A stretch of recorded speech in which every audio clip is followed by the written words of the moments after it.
Bonjour, bienvenue sur le MOOC Système d'exploitation Linux pour les scientifiques. Module 0, présentation et objectifs du cours.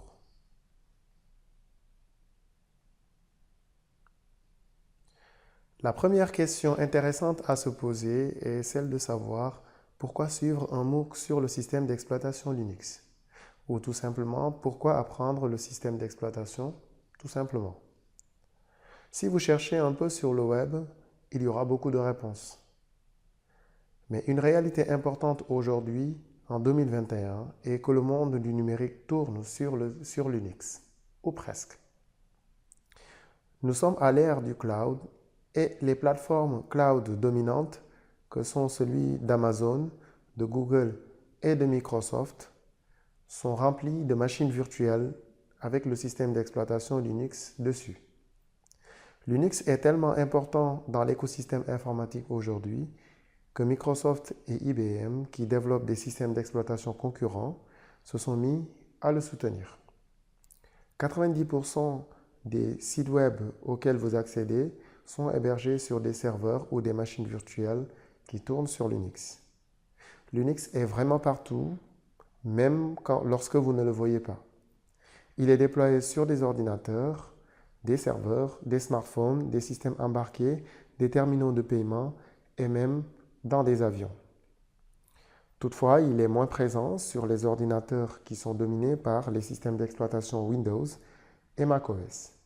Mais si nous comptons Android, qui est un système d'exploitation basé sur du Linux, Linux est beaucoup plus présent sur l'ensemble de l'écosystème. C'est pour dire qu'apprendre le système d'exploitation Linux correspond à être compétent sur un système qui est déjà très largement utilisé dans les systèmes informatiques.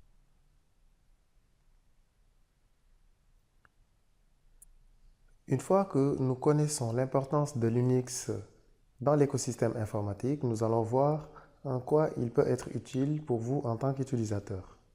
Une manière de voir cette utilité du système d'exploitation Linux pour vous est de vous dire qu'il offre des outils pour faire tout ce qui est possible en informatique.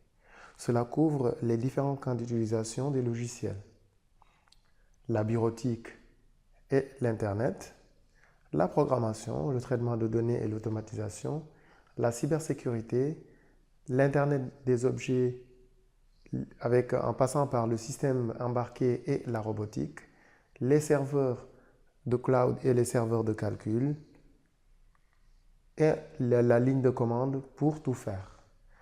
Donc, les commandes sont exécutées donc sur la ligne de commande qui permet de réaliser des tâches complexes en combinant des commandes qui sont disponibles sur le système d'exploitation.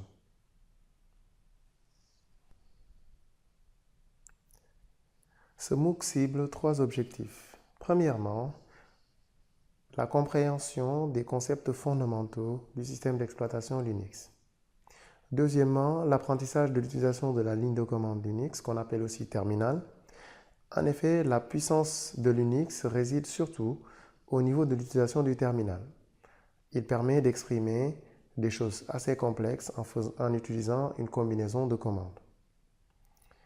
Enfin, l'utilisation des commandes de base que tout utilisateur de Linux devrait connaître. Les catégories de commandes qui seront étudiées dans ce MOOC seront les commandes de manipulation des fichiers, les commandes de manipulation de données textuelles, les commandes de manipulation des processus et des droits d'utilisateur et bien d'autres. En termes de prérequis, ce MOOC ne demande qu'une petite expérience dans un système d'exploitation Linux et des compétences basiques en bureautique et Internet suffisent largement pour pouvoir le suivre avec succès. Ce MOOC est divisé en modules et le premier module, c'est le module 0 qui est le présent module pour présenter les objectifs du cours et du module et du MOOC. Le module 1 présente les généralités sur les systèmes d'exploitation Unix et Linux. Le module 2 présente le shell, les commandes et l'aide en ligne. Le module 3 présente la manipulation du système de fichiers. Le module 4 présente l'édition et le traitement de données textuelles. Le module 5 présente l'utilisation, quelques outils de traitement de données. Et ensuite, le module 6 initie à la programmation Shell. Et enfin, le module 7 est la conclusion qui permet de faire un récapitulatif de tout ce qui aura été vu dans ce